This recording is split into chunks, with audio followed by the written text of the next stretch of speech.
A routine flight. A sudden distress call. And a former Marine who knows exactly what it looks like when someone is about to die. When Logan Carter steps forward to help, he has no idea that the woman beside him, Maddie Sinclair, holds a secret that could change everything. But with danger unfolding at 30,000 feet, the real question is, who will make it to the ground alive? Hi everyone. Welcome to Emma's Emotion Chronicles. Today I'm excited to share a new story with you. I'd love to know, where are you watching from? Drop your city or country in the comments below and let's see how far this story has traveled. The hum of the aircraft engine was steady, a rhythmic lull that made the long flight feel almost peaceful. Logan Carter, a former Marine, sat quietly in seat 12B, flipping through a worn-out paperback novel. He wasn't one for conversation, especially not on a red-eye flight across the country, but the woman in seat 12A was proving to be an exception. Maddie Sinclair was effortlessly confident, dressed in a sleek designer coat that barely showed signs of wear despite the cramped airline seats. She had the kind of presence that made people notice, though Logan figured she was just another well-to-do business traveler, sipping on first-class champagne in an economy seat for the novelty of it. First time flying alone? Logan asked, noting her occasional glances toward the cockpit. Maddie smirked, brushing a strand of golden hair behind her ear. Hardly. But something about this flight feels off. Logan had learned long ago to trust a gut feeling, but he chalked it up to pre-flight jitters. Well, unless you're secretly a pilot, no sense worrying about it. Maddie gave him a knowing look but didn't respond. Instead, she glanced around at the flight crew who moved routinely down the aisles, ensuring passengers were settled. As the flight continued, Logan tried to return to his book, but something gnawed at the back of his mind. The Marine instincts that had saved his life countless times wouldn't quiet down. It wasn't just Maddie's unease. The captain hadn't made an announcement since takeoff. Then it happened. A sharp gasp came over the intercom, followed by the flight attendant's panicked voice. "Ladies and gentlemen, if there is a doctor or medical professional on board, please come to the cockpit immediately." The tension in the cabin thickened instantly. Passengers exchanged nervous glances. Maddie's grip on her armrest tightened. Logan's book dropped to the floor. His pulse quickened. Something was seriously wrong. As he unbuckled his seatbelt and started toward the cockpit, Maddie grabbed his wrist. "Wait." Her voice was low, urgent. "You're not a doctor." "No," Logan admitted. "But I know what it looks like when someone's about to die." A pilot collapses mid-flight. A terrified co-pilot admits he's never landed a plane alone. And with less than an hour of fuel remaining, Logan Carter realizes the real danger has just begun. As a cardiologist fights to save the captain's life, Logan faces a chilling truth. Survival isn't just about keeping the pilot alive. It's about making sure this plane touches the ground in one piece. But with panic spreading and the storm intensifying, one question remains. Who is really in control? Logan moved quickly through the narrow aisle, his boots steady despite the growing turbulence. The passengers murmured in hushed confusion, but no one dared to ask questions. When he reached the cockpit, a flight attendant, her face pale with fear, blocked the entrance. "Sir, please," she began, but Logan wasn't about to waste time. "What happened?" His voice was sharp, controlled. She hesitated, eyes darting inside. "The pilot, he collapsed. He's not breathing properly. We need a doctor." Logan pushed past her and entered the cockpit. The co-pilot was frantically attempting to take control, but panic was evident in his shaking hands. Captain Reynolds, an older man with silver-streaked hair, was slumped in his seat. His skin was ghostly pale and sweat glistened on his forehead.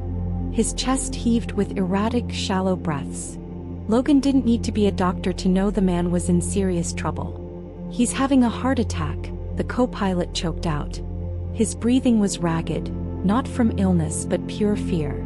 The control panel before them flashed angrily with warning lights, the plane slightly tilting as turbulence rocked the cabin. "Can you fly this thing alone?" Logan asked, already checking for a pulse on the captain's wrist. The co-pilot, barely in his late 20s, looked at Logan with wide, terrified eyes. I don't know. I've never landed alone before. Logan felt his stomach drop. That wasn't the answer he wanted to hear. Listen to me, Logan said, gripping the young man's shoulder. You're the only thing keeping this plane in the air right now. You need to focus. The co-pilot swallowed hard and nodded. Logan turned back to the flight attendant. Get a defibrillator. Now. The intercom crackled to life as the flight attendant called for any medical personnel on board. A nervous-looking man in his 60s stepped forward. A cardiologist, shaky but determined. I can help. Logan stepped aside, letting the doctor tend to the captain. But something in the way the co-pilot's hands trembled over the controls sent a cold chill through Logan's veins. Even if they saved the captain's life, they still had another massive problem. How much fuel do we have? Logan asked. The co-pilot glanced at the screen, then at Logan. Less than an hour. Logan exhaled slowly. They were running out of time. A former Marine. A panicked co-pilot. And a plane full of passengers with no idea how close they are to disaster. With the captain unconscious and fuel running low, Logan Carter steps up to do the impossible. Land a commercial jet with no experience. But as turbulence worsens and air traffic control reroutes them for an emergency landing, one thing becomes clear. The real battle isn't just with the storm, it's with time. Logan stared at the control panel, his mind racing. He wasn't a pilot, but he had flown before. Military aircraft, transport choppers, but nothing like a commercial jet. The complexity of the cockpit made his pulse spike. The co-pilot's hands shook as he tried to steady the aircraft. Turbulence slammed against the fuselage, shaking the cabin like a toy in a storm. We need to declare an emergency, Logan said firmly. Get air traffic control on the radio. Now. The co-pilot fumbled with the radio. Mayday, Mayday, this is Flight 297. Our captain has suffered a medical emergency. Requesting immediate assistance. We need instructions for an emergency landing. The radio crackled, then a calm but urgent voice answered. Flight 297, this is Denver Air Traffic Control. We have you on our radar. What is your current status? The co-pilot's voice wavered. We're flying at 35,000 feet. Our pilot is unconscious. I don't know if I can land this alone. Silence. Then, who else is in the cockpit with you? The co-pilot glanced at Logan. A former Marine. Pause. Then the voice on the other end spoke, more urgent now. Does he have flight experience? Logan grabbed the radio. I've piloted military aircraft, but never a commercial jet. A beat of silence. Understood. Stand by for landing instructions. We'll guide you in. Logan exhaled sharply, turning back to the co-pilot. You and I are getting this plane on the ground no matter what. The co-pilot swallowed hard but nodded. Then Maddie's voice cut through the moment. Logan. He turned to see her standing in the cockpit doorway. Her face was pale, her usual confidence replaced with worry. You're flying the plane? She asked, eyes darting between him and the co-pilot. Not if I have a choice, Logan muttered. But we're running low on options. The radio crackled again. Flight 297, listen carefully. We're rerouting you to Denver International. You need to start your descent now. Logan turned to the co-pilot. You're not doing this alone. We land together. The co-pilot let out a shaky breath. Hey, let's do this. As the plane jolted violently from another gust of wind, Logan gripped the controls. The real battle had just begun. A plane in distress. A terrifying stall warning. And a landing that could go horribly wrong. As Flight 297 begins its descent, Logan Carter fights to keep control, but an unexpected crosswind turns the final approach into a nightmare. With a panicked co-pilot at his side and a cabin full of terrified passengers, Logan faces the hardest challenge of his life. The runway is in sight, but will they make it in one piece? The plane lurched violently as it hit another patch of turbulence, sending a ripple of panic through the passengers. Overhead compartments rattled and the dim cabin lights flickered. A baby cried somewhere in the back. Logan's grip on the controls tightened.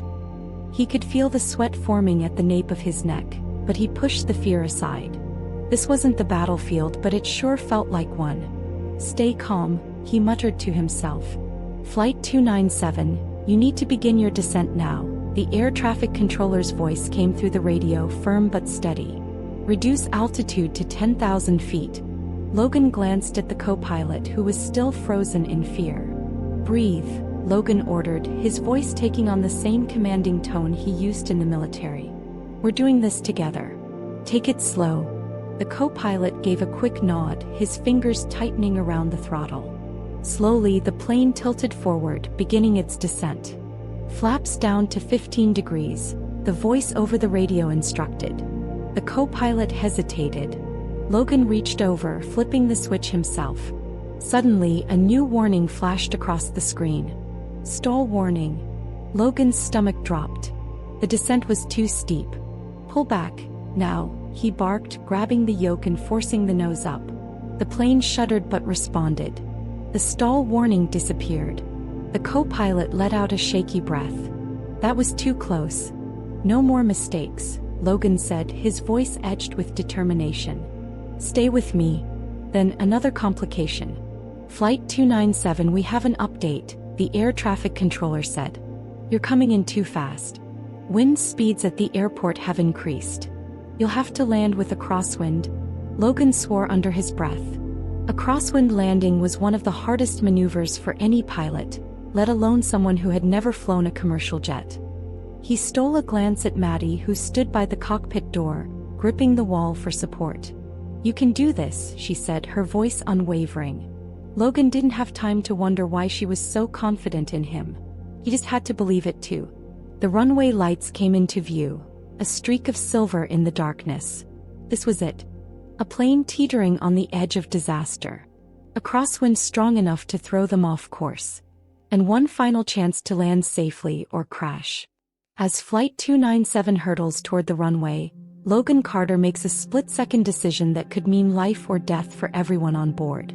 But even after the wheels touch down, the real question remains. What happens next? The runway loomed ahead, its glowing lights cutting through the night like a lifeline. Logan's pulse pounded in his ears as the plane descended, the engines roaring as they fought against the powerful crosswinds. Brace for landing, the air traffic controller's voice crackled through the radio. In the cockpit, the tension was suffocating. The co-pilot's hands were locked onto the controls, his knuckles white with strain. Logan kept his focus sharp. The Marine in him took over. Adjust nose angle, Logan instructed. Keep steady. The co-pilot nodded, sweat beading on his forehead. Then the crosswind hit. The plane lurched sideways, the entire fuselage tilting dangerously. Gasps and screams filled the cabin. Maddie's hand shot out, gripping the wall tighter. Logan didn't think, he reacted. Compensate. Banking left. He barked, forcing the yoke in a controlled motion. The plane fought back, metal creaking under the pressure. The ground rushed up to meet them. Flaps full, Logan ordered. The wheels slammed onto the runway, the plane bouncing hard before finding balance. The brakes screamed, the engines howled in protest. Logan threw his weight into the controls, keeping the aircraft aligned despite the howling wind pushing against them. The plane skidded but finally, mercifully, came to a full stop. For a second there was nothing but silence. Then the cabin erupted into cheers and sobs of relief. Logan exhaled sharply, his hands still gripping the yoke, his body wired with adrenaline. He turned to the co-pilot, who stared at him in shock. You just landed a commercial airliner, the younger man breathed. Logan finally let go of the controls, his chest heaving. Yeah, I guess I did. Maddie moved toward him, her gaze filled with something he couldn't quite place. I knew you could do it, she said softly. Logan glanced at her, then at the blinking controls, the smell of burnt rubber lingering in the air. It was over. They had made it. But what came next he wasn't ready for. He thought the danger ended when the plane landed. He was wrong. As emergency teams flood the runway, Logan Carter is ready to disappear into the background, until a team of men in tailored suits storm the aircraft. And when the billionaire Jonathan Sinclair steps forward to personally thank him for saving his daughter's life, Logan realizes one thing. Whatever happens next, he's not walking away from this untouched. The moment the plane came to a complete stop, the relief was overwhelming. Flight attendants hurried to check on passengers. People hugged strangers, some openly sobbed. The emergency doors burst open and airport personnel rushed toward the aircraft. Logan finally released the yoke, his fingers stiff and aching. He had done it. Maddie exhaled sharply, running a hand through her disheveled blonde hair. She turned to him, her expression a mixture of gratitude and something else. Admiration? "You saved all of us," she murmured. Logan barely had time to process her words before the cabin doors swung open. The flashing red and blue lights from emergency vehicles spilled into the cockpit. And then the real shock hit. A group of men in tailored suits stormed the aircraft, their movements too coordinated for standard airport security. They parted like a military unit as a towering man in an expensive black overcoat stepped forward. "Maddie," the man barked, his deep voice commanding instant attention. Logan stiffened. Maddie sighed, looking only slightly annoyed. "Dad, I'm fine." Logan blinked. "Dad?" It took a second for his adrenaline-soaked brain to piece it together. The name Maddie Sinclair. The suits. The security detail. The full runway lockdown. He had just saved Madeline Sinclair, the only daughter of billionaire industrialist Jonathan Sinclair. The man pushed past the security team and wrapped Maddie in a tight embrace. "I heard the distress call. The moment I knew you were on that plane, Jonathan cut himself off, glancing around the cockpit. His sharp, business-hardened eyes locked onto Logan. For a moment, Logan wondered if he was about to be thrown in prison. Instead, the billionaire stepped forward. "You're the one who landed the plane?" Logan hesitated. Yes, sir." Jonathan Sinclair studied him carefully, as if assessing a man who had just rewritten his entire worldview. Then, to Logan's shock, he extended his hand. "You saved my daughter's life. If there's anything you ever need, it's yours." Logan stared at the outstretched hand. He had enlisted at 18 with no family to speak of, no connections, no wealth, only discipline and instinct. Now, after one flight, he had the attention of one of the most powerful men in America. Maddie smirked. "You have no idea what you just walked into, do you?" Logan let out a breath. "Not a clue." Love this story? Tap that like button and subscribe to Emma's Emotion Chronicles for more. Let us know how this story made you feel with a single word in the comments.